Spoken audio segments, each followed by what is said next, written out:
Long time no see, everyone.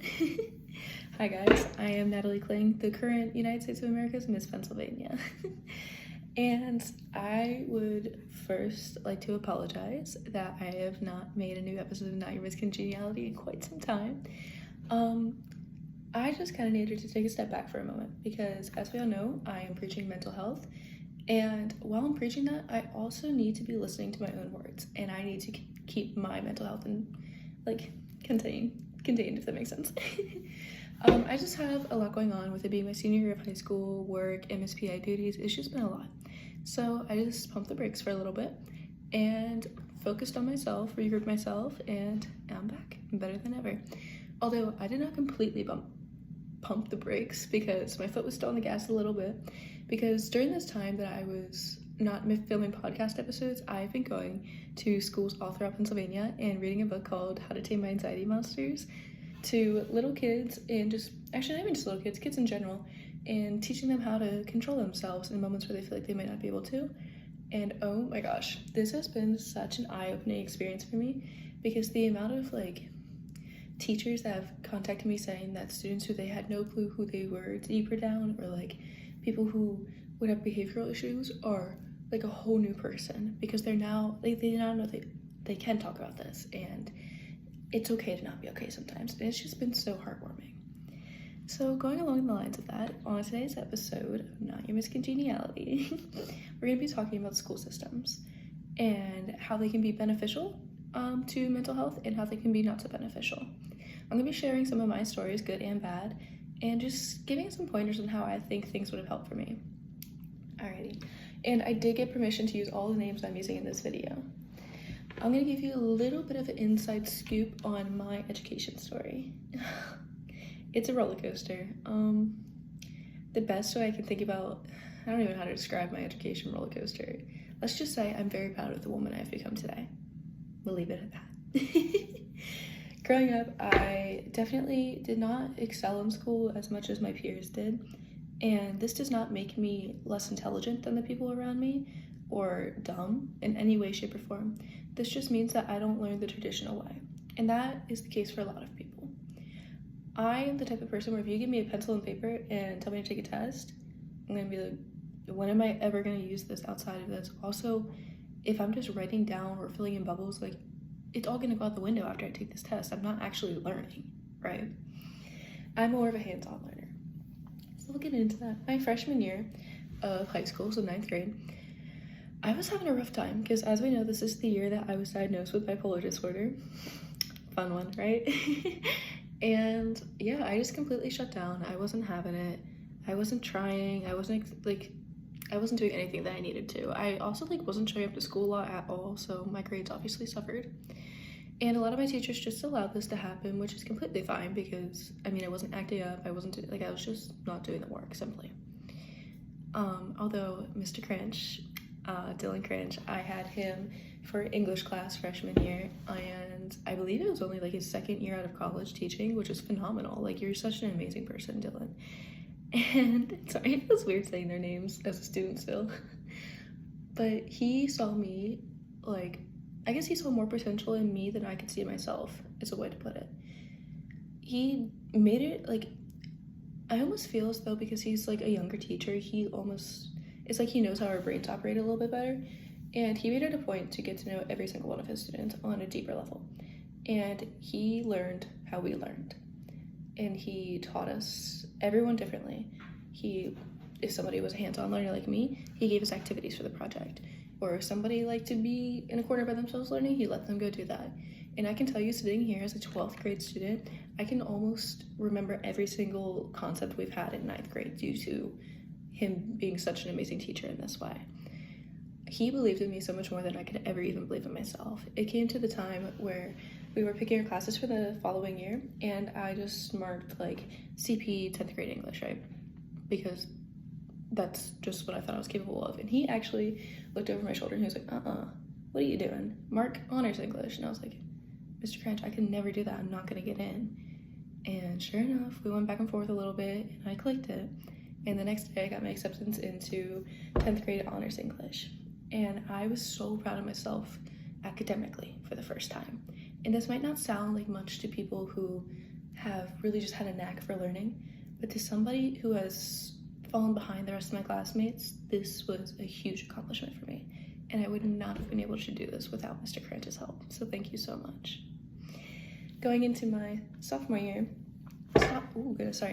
sophomore year was probably one of my most rough years, honestly. There was so much bullying going on that people didn't see, and it was a really bad time to be Natalie in that moment. And adding on the whole bipolar thing on top of that, it's not really a fun combo, you know? I would walk around the hallways just like with my hood, but the days that I was there, because most days I would just lay in bed and like not eat, not sleep, like nothing. But the days that I went to school, I would walk around the hallways, hood up, headphones in, I literally looked like Eeyore from Winnie the Pooh. Like, I was so depressed, it was not even funny. And yeah, one of my least favorite subjects ever still to this day is math. I hate math. I can't do it, I don't like it. Blech. So I walked into math class with an extra bad attitude because I don't like math, I don't like school, I don't want to be there. I go and I put my head on the desk. I wasn't gonna learn, I just put my head on the desk. And my math teacher, Adam Savage, was not having that. He's probably one of the sweetest people you will ever meet in your life. He just radiates so much positivity onto everybody around him. And as much as I wanted to be a bratty teenage girl, I couldn't.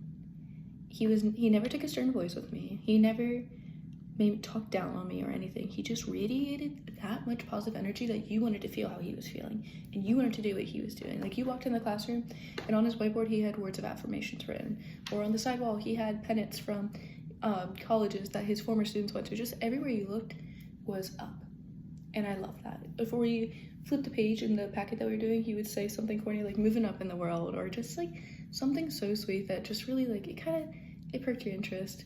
He definitely could tell that some things were going on outside of the classroom with me, but kept it very professional and never said anything. I got the feel from him that the second I walked in that door, everything else stayed outside of it, and I was in there to have a good time and I was in there to learn. And that most definitely happened every time I was in there. If I didn't get a concept, he would stay with me after class, like even during his lunch period, just to make sure that I got that concept come by test day. And for some reason, like I said, I never did well in math, believe it or not. By the time that test came, Natalie Kling was doing good on it for the first time in a million years. So I thank you so much, Mr. Savage, for just being so sweet and down to earth and really just seeing like so much more potential in me than I could ever see it myself. Even still to this day, I'll see you in the hallways, you're like, what's up, Kling? Just like picking on me, and it really makes me feel like I'm still one of your students, and I appreciate that more than you'll ever know. Sophomore year, or no, I just talked about sophomore year. Junior year. Junior year, there's really not much to tell. I was getting better. I actually even left my homeschool district and went to a trade school for a year. I was not interested in the trade whatsoever, but I was more interested in getting away from the bullying for a little bit and just taking a year to find myself. So I was still doing online classes with my school while doing the trade.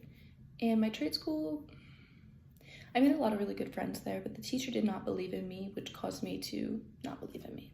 That's all I'm going to say on that, because I don't want to spill any hate towards her in any way, shape, or form.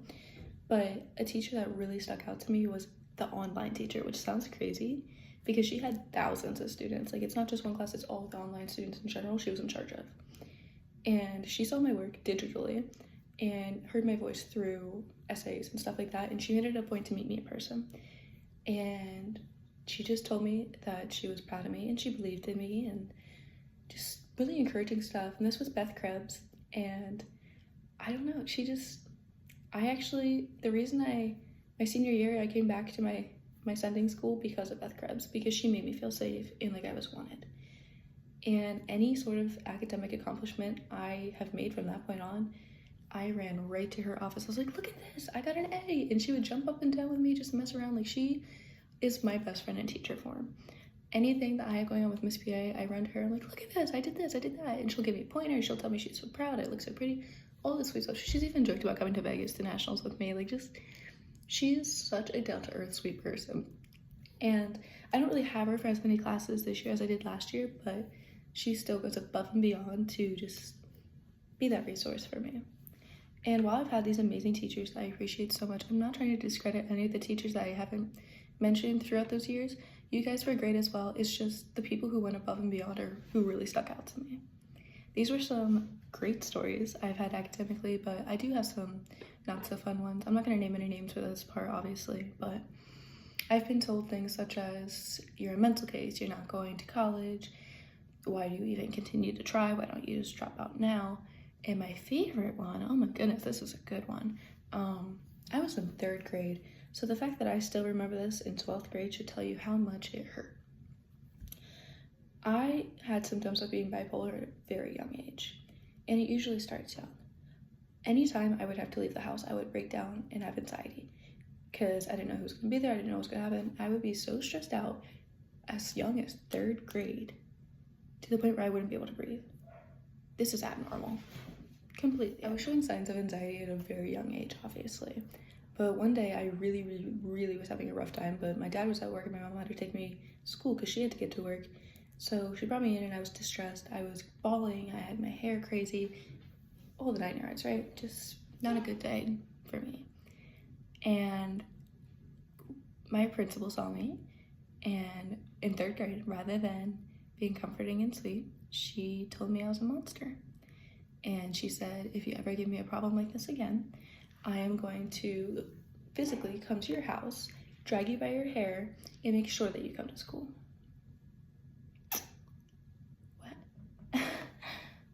What? I just don't see how that's beneficial to say to any student at any age, in any situation. Because I was not even necessarily a bad kid.